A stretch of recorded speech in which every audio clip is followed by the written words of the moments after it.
Good morning सगळ्यांना. नवीन सकाळ, नवीन सुरुवात. काल जे झालं ते विसरून जा आणि आजचा दिवस नव्याने पुन्हा जगा, हो ना. तर चला, सकाळी सकाळी मस्त असं वॉकनं आलो जाऊन आणि त्याच्यानंतर मग आंघोळ वगैरे करून स्वयंपाकाला लागलो होतो. आरोच्या पप्पांचा चहा वगैरे झाला. इकडं आत्तींचं चहा प्लस कणिक मळायची तयारी सुरू आहे आणि माझी इकडे भाजीची. तर आजताची आज फरमाईश होते की मम्मा आज मला टोमॅटोची चटणी बनव. तर आज खूप दिवसानंतर टोमॅटोची चटणी बनवत होते, ते पण तिच्या आवडीची आणि तिला जशी आवडते अगदी तशी, साधी, सोपी आणि सिंपल.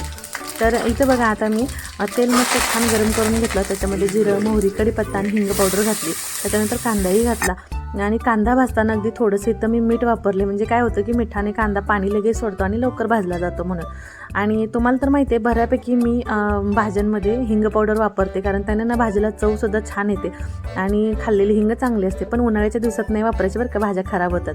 तर कांदा छान भाजला. त्याच्यानंतर मी इथं घातलं होतं लसूण परतून घेतला मस्त असा आणि त्याच्यानंतर मी इथं घातले अर्धा चमचे हळद, 1-1.5 चमचा मी धनेपूड आणि घरगुती तिखट.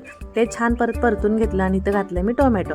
तर टोमॅटो घालताना मी तो सगळा पिळून त्याच्यातला रस काढला होता बाजूला आणि मग तो टोमॅटो घेतला. मग इथं चवीपुरतं मीठ घातलं आणि हलवून असं झाकण बंद करून ठेवलं. तसं तर टोमॅटो चटणीमध्ये अगदी थोडीशी साखर घातली तरी पण ते आंबट गोड मस्त लागते, पण आस्ताला तशी आवडत नाही फारशी. त्याच्यामुळे मग मी फक्त नमक टाकून झाकून ठेवली शिजायला. इकडे तोपर्यंत पटकन चपाती बनवून घेतली. इकडे तोपर्यंत आपली टोमॅटोची चटणी शिजली सुद्धा.